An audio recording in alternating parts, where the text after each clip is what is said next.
신앙 고백 하겠습니다.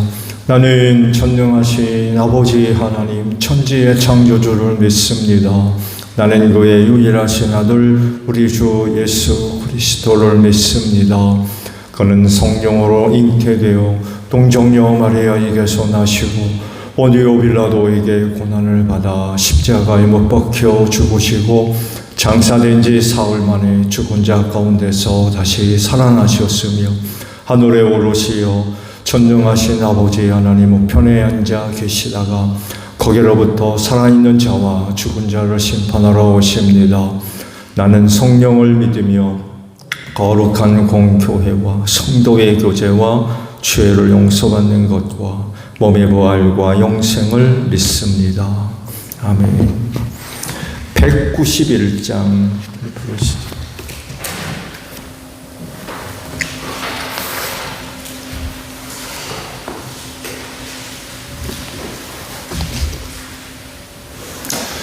찬송가 191장이에요.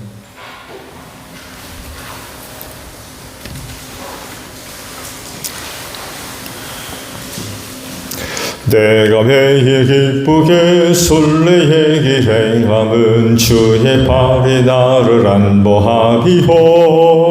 내가 주의 큰 복을 받는 참된 비결은 주의 영이 함께함이라. 성령이 계시네. 할렐루야 함께하시네. 좁은 길을 걸으며 밤낮 기뻐하는 것 주의 영이 함께함이라. 전에 죄에 빠져서 평안함이 없을 때 예수 십자가의 공로 힘입어 그 발 아래 엎드려 참된 평화 얻음은 주의 영이 함께함이라. 성령이 계시네. 할렐루야 함께하시네. 좁은 길을 걸으며 밤낮 기뻐하는 것 영이 함께함이라. 나와 동행하시고 모두 염려하시니 나는 숲의 새와 같이 기쁘다. 내가 기쁜 마음으로 주의 뜻을 행함은 주의 영이 함께함이라. 성령이 계시네. 할렐루야 함께하시네. 좁은 길을 걸으며 밤낮 기뻐하는 것 주의 영이 함께함이라. 세상 모든 욕망과 나의 모든 정욕은 십자가에 이미 못을 박았네. 어두운 밤이 지나고 무거운 짐 벗으니 주의 영이 함께함이라. 성령이 계시네. 할렐루야 함께하시네. 좁은 길을 걸으며 밤낮 기뻐하는 것 주의 영이 함께함이라. 갈라디아서 6장의 말씀을 봅니다. 1절에서 10절까지 있는 말씀을 교독을 하죠. 갈라디아서 6장 1절에서 10절까지예요. 형제 자매 여러분, 어떤 사람이 어떤 죄에 빠진 일이 드러나면 성령의 인도하심을 따라 사는 사람인 여러분은 온유한 마음으로 그런 사람을 바로잡아주고 자기 스스로를 살펴서 유혹에 빠지지 않도록 조심하십시오.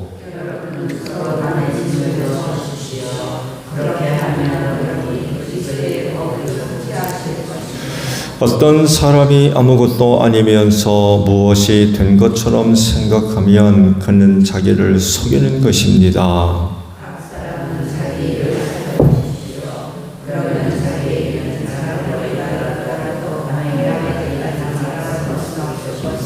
사람은 각각 자기 몫에 짐을 져야 합니다.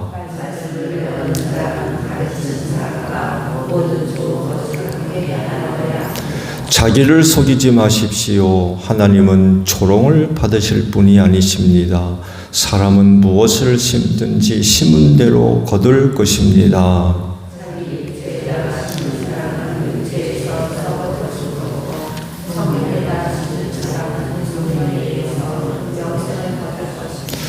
선한 일을 하다가 낙심하지 맙시다. 지쳐서 넘어지지 아니하면 때가 이를 때에 거두게 될 것입니다.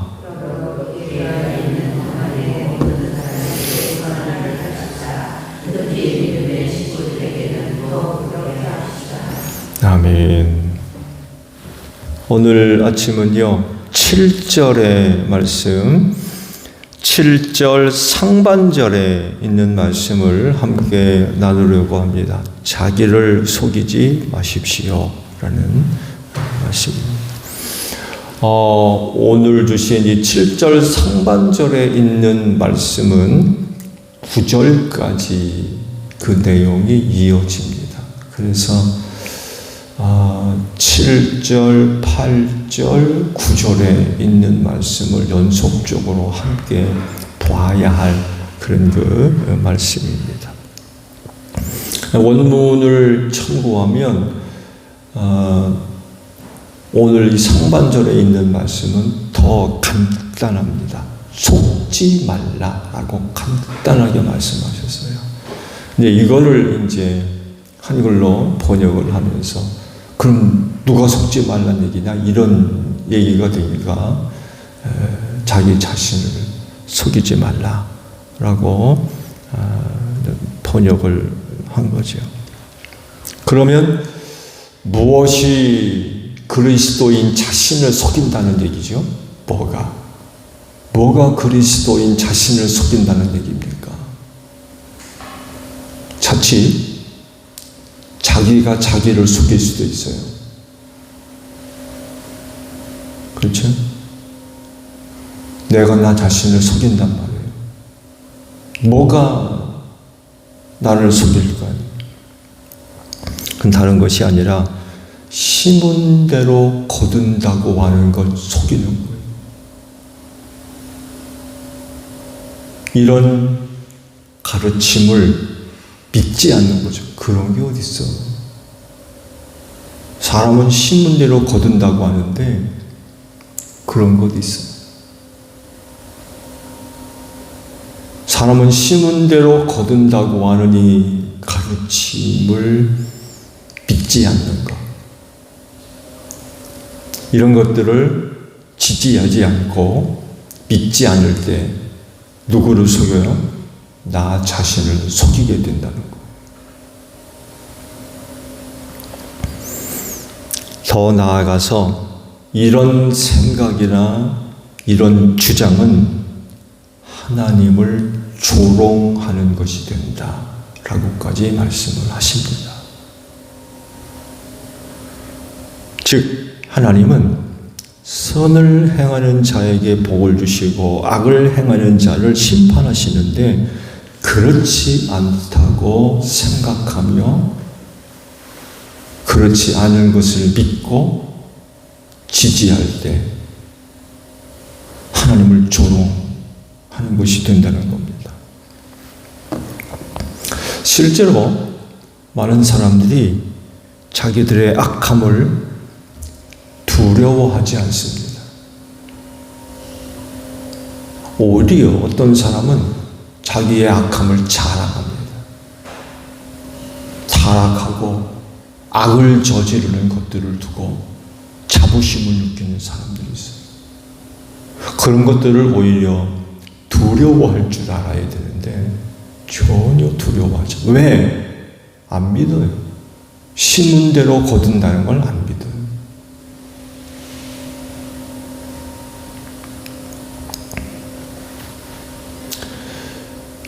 오히려 불법을 저지르면서 자기들의 욕심과 자기들의 뜻을 이루려고 그러죠. 잘 될 줄로 믿습니다. 못된 짓을 하면서 잘 될 줄로 알아요. 들키지만 않으면 돼요.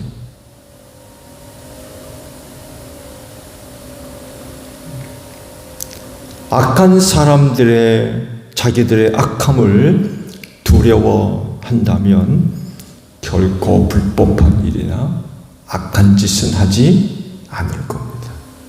그렇잖아요. 자기 자신의 악함을 두려워하는데 그거 하겠습니까? 근데 두려워할 줄을 몰라요. 문제의 심각성을 몰라요. 심은 대로 거둔다는 것을 믿지를 않아요. 오히려 잘 될 줄로 알아요. 그러니까 그렇게 악한 짓을 반복적으로 하면서 깨달음을 얻지를 못하죠. 심은 대로 거두는 거 비웃는 거죠. 오히려 반대로 잘 될 줄로 아는 거죠. 이런 생각과 이런 행동이 결국 자신을 속이는 것이다. 더 나아가서 하나님을 조롱하는 것이 된다는 것입니다. 왜냐하면 하나님은요, 그렇게 불법을 저지르는 자들의 불법을 그대로 묵인하시고 용인하시는 분이 아니기 때문에 그래요. 하나님은 의로우신 분입니다. 하나님에게는 악함이 없어요. 오히려 그 악함을 심판하시는 분이죠. 그래서 아담과 하와가 하나님의 말씀에 불순종해서 선악을 알가는 나무의 열매를 따먹었잖아요.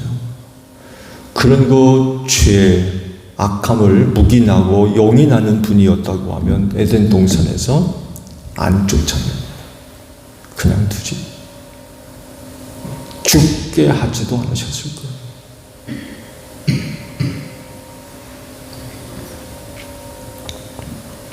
말씀 그대로 심은 대로 거두게 하시는 분이 바로 하나님이십니다. 이걸 믿지 않으면 그런 하나님을 조롱하는 것이나 다름없다는 거예요.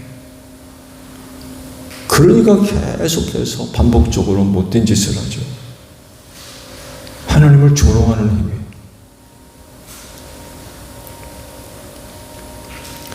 그러면 어떻게 해야 되겠습니까? 당연히 선을 행해야 되죠. 불법을 버리고 선을 행해야 합니다. 심은 대로 거두게 하시는 분이 하나님이시기 때문에 그렇습니다.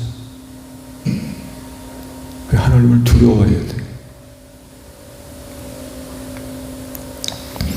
8절에 이런 말씀도 하시죠. 자기 육체에다 심은 사람은 육체에서 썩을 것을 거두고 성령에다 심는 사람은 성령에게서 뭐를 거둔다고요? 영생을 거둔다. 이것을 믿지 않는 사람 역시 자기 자신을 속이는 것이 되고 하나님을 조롱하는 사람이 된다는 거예요. 그러므로 그리스도인은 이 말씀을 묵상하는 가운데 육체에다 심는 사람이 아니라 성령에다 심는, 그래서 그 성령에게서 생명을 얻는 그런 그 은혜를 받아야 될 줄로 믿습니다. 7절 말씀이 일반적인 교훈이라고 하면 8절은 철저하게 영적인 교훈입니다. 사람은 심은 대로 거둔다라는 말, 세상에서도 이야기되어지는 그런 부분들입니다. 가르침이기도 합니다. 당연히 인간이 사는 사회에 도덕과 윤리가 있잖아요. 여기서 항상 다뤄지는 이야기예요. 콩 심은 데 콩나고 팥 심은 데 팥 난다. 거꾸로 나는 법은 없다는 거죠. 악을 심으면 거기서 뭐가 나오겠어요? 악한 게 나와요. 인간 사회의 도덕적이고 윤리적인 부분에서 이야기되어지는 일반적인 가치입니다.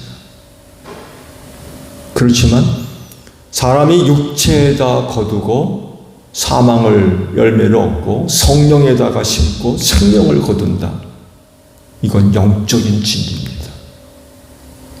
일반적인 진리와 영적인 진리의 내용이 조금 다르죠. 그래서 그리스도인이라고 하면 일상의 생활 속에서 힘써 선을 행해야 되겠고 영적으로는 철저하게 영을 좇아서 살아야 될 줄로 믿습니다.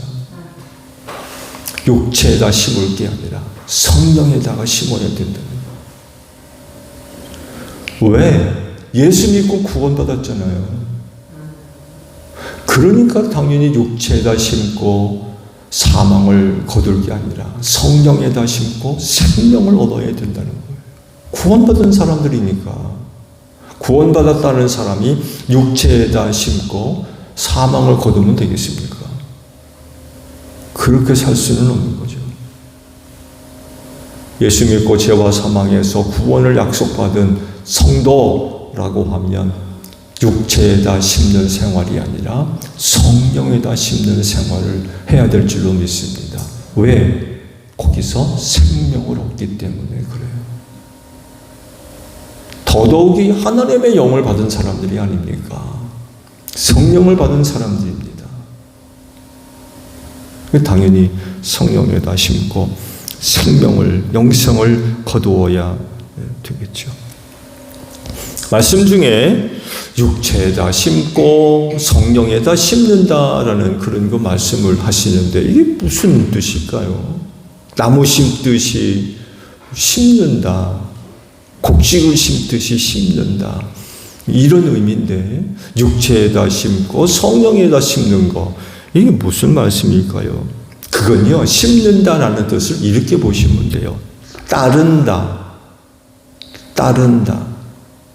쫓아간다, 위한다, 거기에 속한다, 이런 의미로 이 말씀을 보면 이해가 훨씬 더 쉽습니다. 즉 자기 육체에 심는다는 것은 자기 육체를 위하고 육신을 좇고 육신에 속하고 육신을 따르고 육신대로 살고 그런 의미로 보시면 돼요. 그래서 얻는 게 뭐예요? 사망이라는 거예요. 멸망. 그 육체에다 심으면 육체로부터 죽음을 얻는다. 사실 그렇죠? 죽으면 그만이거든요. 육체에서 뭘 얻겠습니까?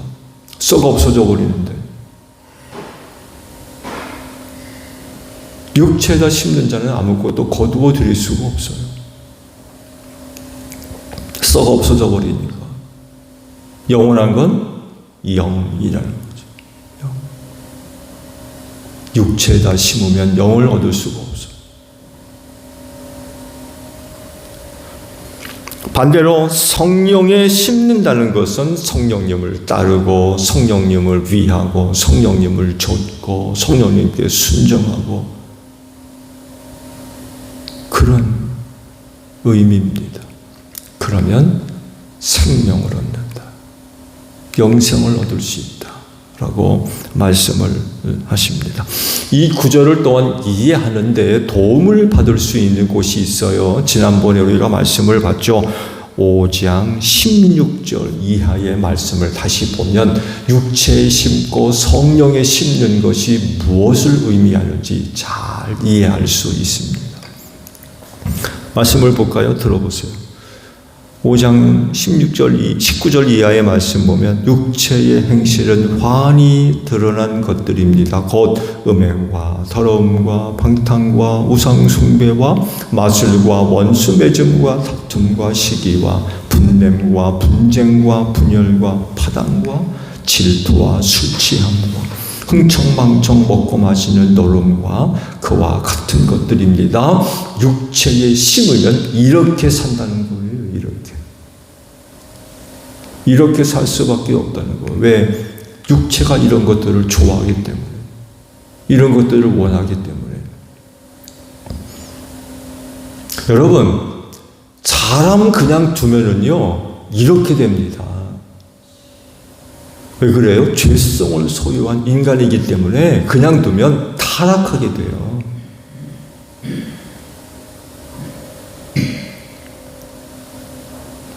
간혹가다 어떤 젊은 부부들이 복음화되지 않은 가정에서 일어나는 그런 그 현상인 것 같은데, 애들 교회 안 간다고 특히 엄마나 누군가가 야단을 치고 재촉을 하면 믿지 않는 누군가는 내버려 들어가 애들이 알아서 하게 내버려 두라고. 왜 그렇게 독촉하고 강요하느냐고 그런 얘기하는데요. 그렇게 하지 않으면 죄성을 소유한 인간은 타락할 수밖에 없습니다. 하나님을 가르치지 않고 교육하지 않으며 알려주지 않으면 마귀 자식이 돼요. 좋은 얘기 같죠? 절대로 좋은 얘기 아닙니다. 우리 그리스도인 가정에서는 이거 분명히 알고 아이들을 양육해야 됩니다. 알아서 하게 내버려두라고요. 강요하지 말라고요.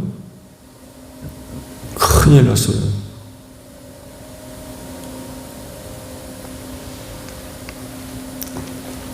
육체 행실에 대해서 말씀을 받잖아요. 육체를 따르면, 육체에 속하면 타락한 인간은 이렇게 될 수밖에 없습니다.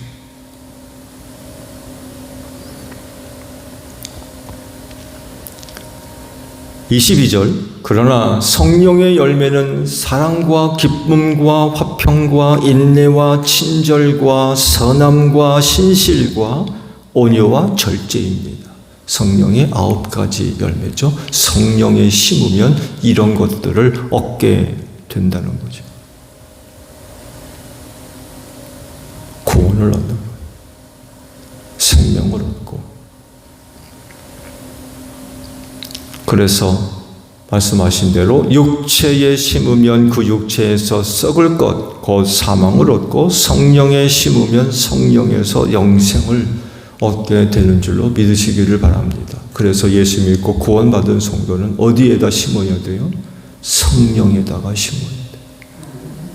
성령을 지지하고, 성령님 의지하고, 성령님 돕고, 성령님 따르고, 그래야 돼요.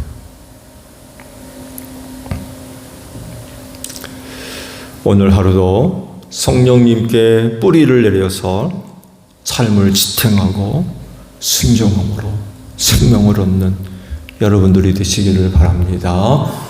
주기도문 합니다. 하늘에 계신 우리 아버지, 아버지의 이름을 거룩하게 하시며 아버지의 나라가 오게 하시며 아버지의 뜻이 하늘에서와 같이 땅에서도 이루어지게 하소서. 오늘 우리에게 일용할 양식을 주시고 우리가 우리에게 잘못한 사람을 용서하여 준 것 같이 우리 죄를 용서하여 주시고 우리를 시험에 빠지지 않게 하시고 악에서 구하소서. 나라와 권능과 영광이 영원히 아버지의 것입니다. 아멘. 기도하겠습니다.